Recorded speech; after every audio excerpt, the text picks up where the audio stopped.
Ticket 4 মিনিটে sold out হয়ে যাচ্ছে, কিন্তু 50,000 আসন সংখ্যার একটা মাঠ নাই। এটা দীর্ঘদিনের চাওয়া। কবে নাগাদ বাংলাদেশ একটা আধুনিক মাঠ পাবে? আর কত বছর অপেক্ষা করতে হবে?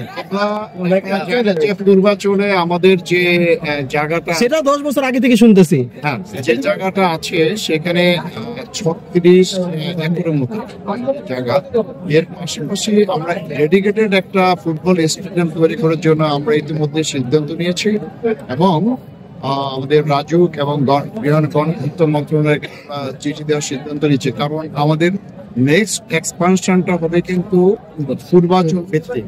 বসুন্ধরা এই পাশে আপনি দেখবেন যে পূর্বাচল ভিত্তিক এক্সপানশনটা হবে আমাদের।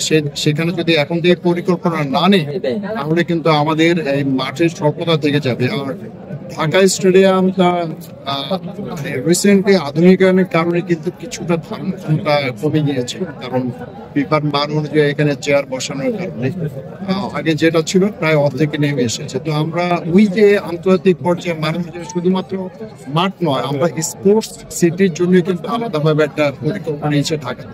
এর বাইরেও কিন্তু আমাদের অনেক পরিকল্পনা আছে, যেমন কক্সবাজারে আমরা স্পোর্টস ট্যুরিজম, সেখানে 50 একর জায়গা আছে স্পোর্টস ট্যুরিজম বেসড স্পোর্টস যেটা আছে। আমি রিসেন্টলি সৌদি আরব এবং বাহরাইনে গিয়েছি, সেখানে তারা আলাদাভাবে সিটি করেছে, সিটি, তারপরে বিভিন্ন ধরনের স্পোর্টস সিটি। ওই আধুনিক কিন্তু আমরা করতে চাচ্ছি বাংলাদেশ ওই ধরনের সিটি আপনাদের সঙ্গে।